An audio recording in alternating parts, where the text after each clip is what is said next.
नमस्कार दोस्तों, मैं स्टूडेंट प्रोफेसर डॉक्टर अंतिम आप सबका बहुत बहुत स्वागत करती हूँ आपके चैनल एचएन हिंदी में। दोस्तों आज हम पढ़ेंगे यूजीसी नेट का यूनिट 6। ठीक है, यूनिट 6 है आपका हिंदी उपन्यास। इसके पहले के सारे यूनिट को हमने पढ़ लिया है, देख लिया है। अब हम यूनिट 6 को पढ़ेंगे। यूनिट 6 में कुछ सेलेक्टेड उपन्यास दिए हुए हैं जिनके टेक्स्ट को बारे में पढ़ना है।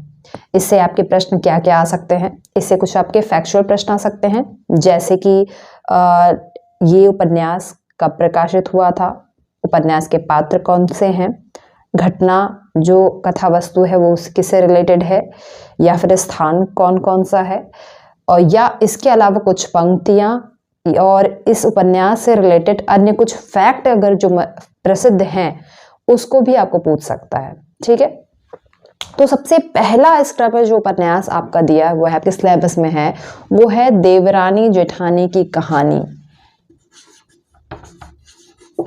देवरानी जेठानी की कहानी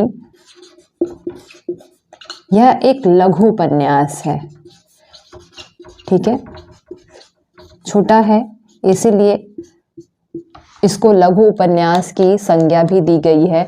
ये लिखा है पंडित गौरी दत्त ने। पंडित गौरी दत्त ने ये उपन्यास लिखा था। चूंकि ये लघु उपन्यास है, आकार में थोड़ा उपन्यास के हिसाब से आकार में थोड़ा छोटा है, इसलिए इसे लघु उपन्यास भी कहा जाता है। यह उपन्यास 1870 ईस्वी में लिख करके पूर्ण हुआ है।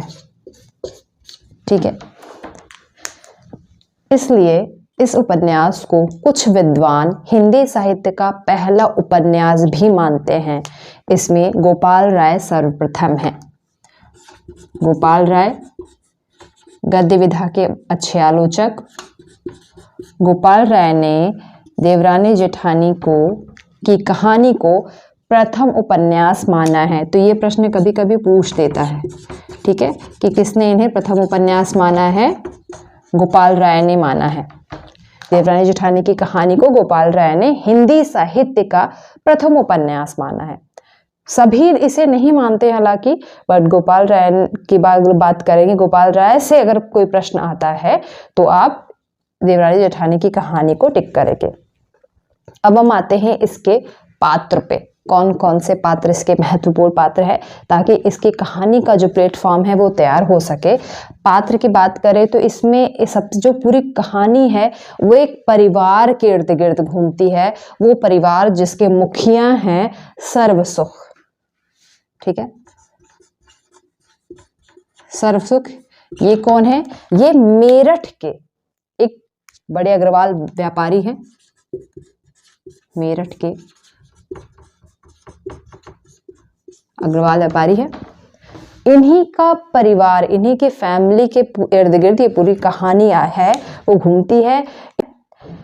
इनके 4 बेटे हैं, 2 बेटियां और 2 बेटे।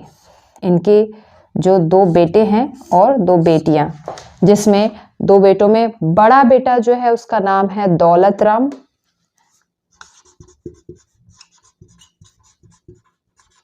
छोटे बेटे को छोटे नाम से ही बुलाते हैं।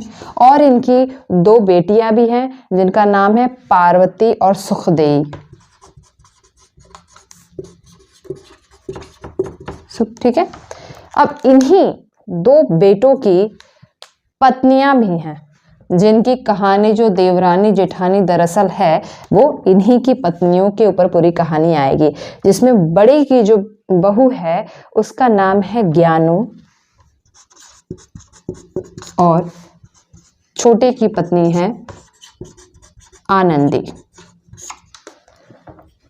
पूरी पारिवारिक कहानी है।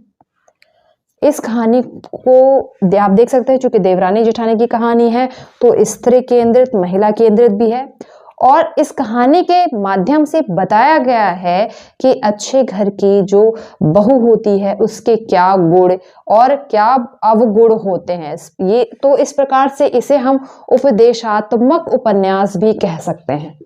ठीक है, जिसमें उपदेश देने की कोशिश गई है, समाज में ये बात बताने के प्रयास किया गया। इसी उद्देश्य से शायद ये उपन्यास लिखा भी गया होगा, ताकि समाज में एक एग्जाम्पल सेट हो कि कैसी बहू होनी चाहिए और कैसी है। जो कि हम इसमें देखते हैं, आनंदी और ज्ञानो दो बहुएं हैं, जिसमें आनंदी प्रॉपर पढ़ी लिखी समझदार है, वहीं ज्ञानो जो कि बड़ी बहू है वो अनपढ़ है और साथ में असंस्कारी भी है, किसी की बात भी नहीं सुनती है, बहस भी करती है।